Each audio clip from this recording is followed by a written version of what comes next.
Manette en main, casque vissé sur les oreilles et écran illuminé par des univers virtuels, ce week-end, le Philias Playfest a transformé Namur en un véritable temple du gaming. Mais ici, pas question de jouer pour le fun. À chaque partie, une cause noble se dessine, soutenir les enfants sans abri et les jeunes mamans en difficulté. Derrière cette initiative, l'association Philia Heaven qui prouve qu'il est possible de transformer une passion pour les jeux vidéo en un véritable moteur de solidarité. J'ai 54 ans, j'entends souvent dire que les jeunes ne bougent pas, qu'ils restent enfermés dans leur chambre, devant leurs écrans. Et en fait, j'avais vu un article dans un journal sur un événement de gaming caritatif et j'avais trouvé ça génial. J'avais trouvé ça génial parce que ça permettait non seulement d'aider sur le terrain, mais en plus de donner une autre image de la nouvelle génération qui effectivement, ils s'engagent. Ils s'engagent différemment des générations précédentes, mais ils s'engagent. Donc ils s'éclatent avec ce qu'ils aiment, mais ils apportent quelque chose à la société. Parmi les participants, des étudiants en numérique de la Haute École Albert Jacquard. Pour eux, le Playfest est une véritable vitrine. Elle leur permet de présenter leurs créations à un public varié tout en contribuant à une bonne cause.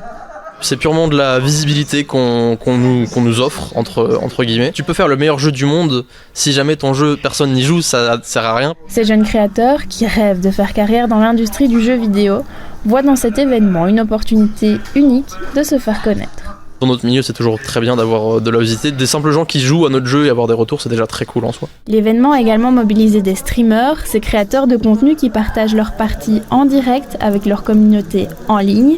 Mais cette fois, ils ne jouent pas seulement pour le plaisir, leurs sessions de jeu servent à collecter des fonds.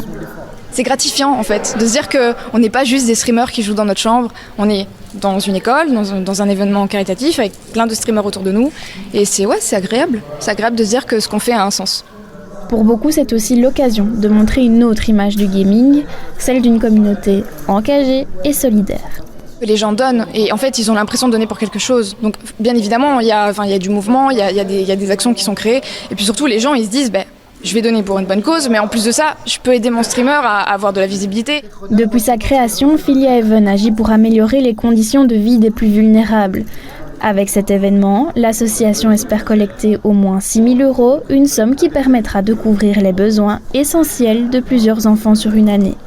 S'occuper d'un enfant sur une année, c'est 1 200 €. Donc on est à 7 000 €, donc c'est 6 enfants au total, ou plusieurs enfants bien évidemment sur une période plus courte. Le gaming devient ici un levier d'action pour changer concrètement des vies, et l'association ne compte pas s'arrêter là. On a des gamers aux Philippines, on a des gamers en Belgique, en France, et ils souhaitent créer une union internationale et qui serait des escadrons de collecte de dons. Donc il y aurait une continuité toute l'année pour qu'effectivement, tout au long de l'année, ils streament et apportent de l'aide à des besoins sur le terrain. Le Philias Playfest n'est pas qu'un simple rendez-vous autour du gaming. Il démontre que grâce à une passion commune, on peut mobiliser des énergies et faire bouger les lignes.